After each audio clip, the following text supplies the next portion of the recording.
So yeah, just some more information about the Richmond School District and our schools.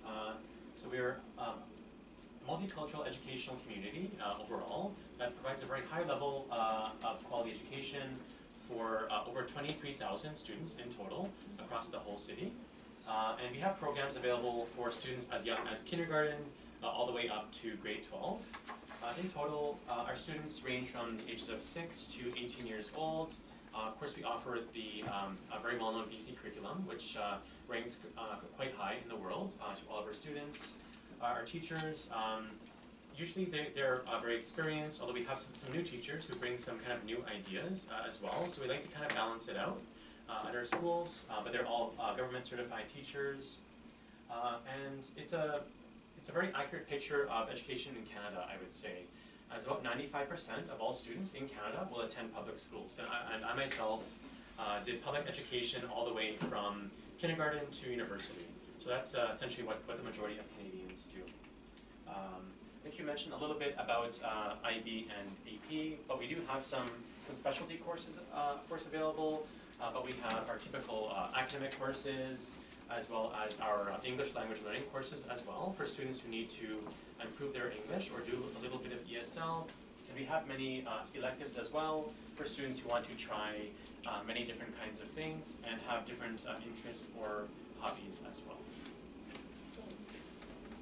일단은 학생들의 연령은 6살부터 18살이고요.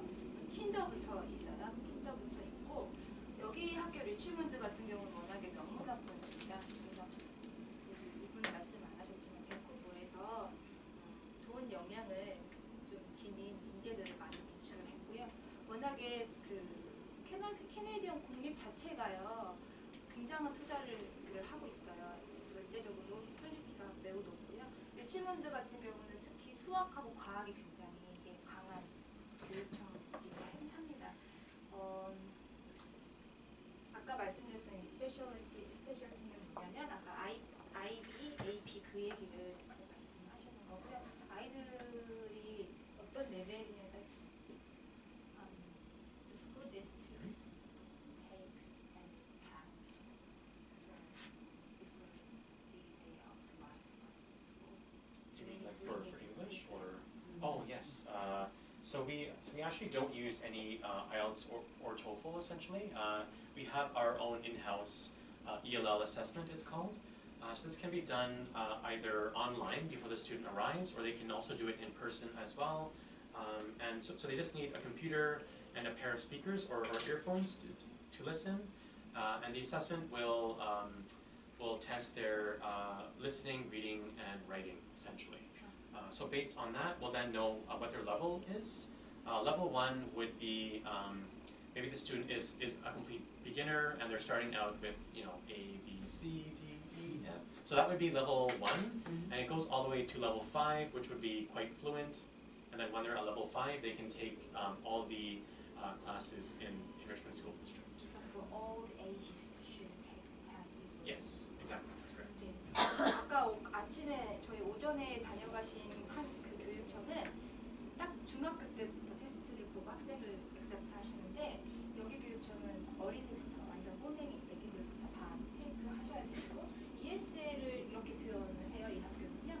스텝별로 아이들 배치해서 이제 정규 수업 들어가기 전 단계 좀 형성해드리는 부분 어쨌든 시험을 본다고 하시네요. Yeah, sure. I'd like to know about the proportion of Korean students in Richmond area.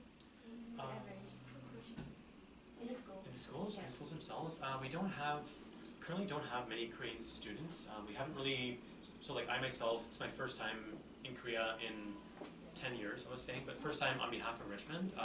So we haven't really been coming to Richmond, and on average, I think across all the schools, we have maybe about 20 or so Korean students, I think. Yeah. 20 students a school. Oh no, across all of Richmond, we have 20. Yeah.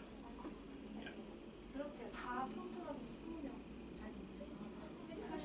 No, sorry, no, 20 students. Oh, 20 students? Yes. So that's 20. No, only 20 students. Yes, in total across all of our schools. Yeah.